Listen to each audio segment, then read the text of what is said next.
Hey everyone, Brian here, Hodges1455, coming at you with another video. In today's video, I'm going to be discussing the 3 hobby topics John Mangini discussed in a video about 3 weeks ago, as well as answer his question as to why we are all here on this planet. John asks, what is quality versus quantity? And why is it versus? And what do you mean when you say that? It's critical to keep in mind that this is a generality. Generalities are important because without them, you have chaos. Quality versus quantity is saying we all have a choice given our personal hobby budget to spend it on a fewer number of cards or a greater number of cards. It goes without saying I'm a quantity collector. I have a large number of interests and I personally get more joy in having more cards, sorting them and displaying them than I would if I only had a few higher quality cards instead, given my personal budget. There is no wrong approach, as it is a personal preference.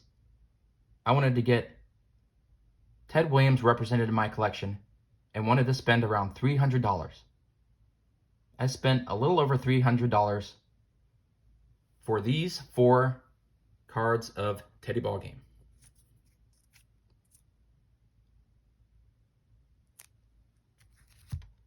The 58 tops, the 54 tops, the 55 tops, as well as the exhibit card of Ted Williams as well. I could have spent the same amount on all these cards on one nicer PSA 5 copy of this 58 Ted Williams. I would have enjoyed my Ted Williams collection either way. I personally enjoy getting this card in a PSA 2 and having 3 additional Ted Williams cards to appreciate in the collection. But like I said, there is no wrong way to collect. You can collect either way. It's totally a personal preference. So then why is it versus, and what does it mean? Because we have a choice whether we are going to spread our hobby budget on many cards or concentrate it on fewer cards. So that would be my opinion on quality versus quantity.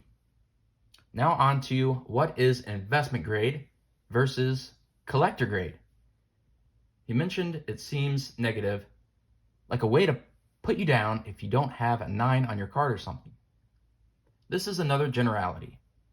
I don't have a problem with vintage hobbyists calling 1950 cards in a grade of a 5 collector grade and anything above that investor grade, or 1960 cards in a 6 collector grade and anything above that investor grade. It's something that is said sparingly, and I don't hear folks buying investor graded cards in those years talking down to those who don't. So I really don't have a problem with that term either. Now on to the term oddball. Saying no one has a definitive definition. So why do we even use the term? Is it defined? What is an oddball?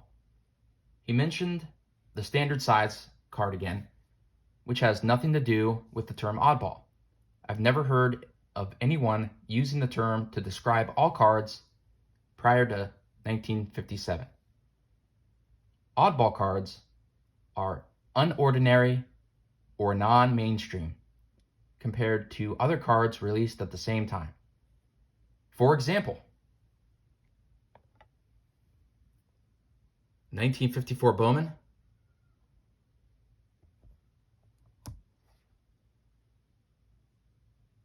and 1954 Topps were the mainstream sets. So other issues, like the 54 Red Heart set, would be non-mainstream and therefore oddball.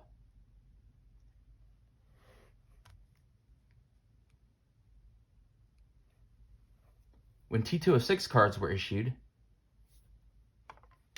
they were mainstream. And as John mentioned in his video,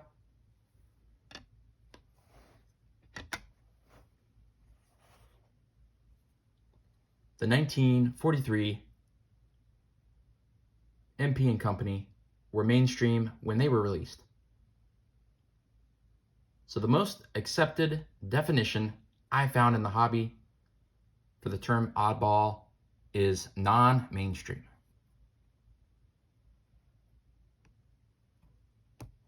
When they were released. So that's my opinion on oddball. And now I wanted to touch on something else John mentioned, and that is, why are we all here on this planet? We're never going to have an answer to that. I have an answer to that question. The way I prefer to look at that question is, why did God create us? The best word that comes to mind is relationship. He created Adam and Eve in his image, so they could walk and talk with him in perfection.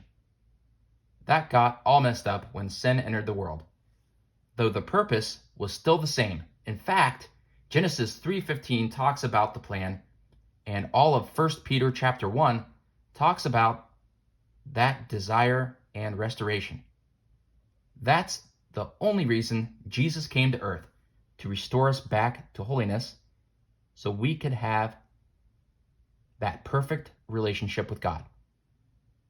Love the passage in Micah 6:8 where it says, "And what does the Lord require of you?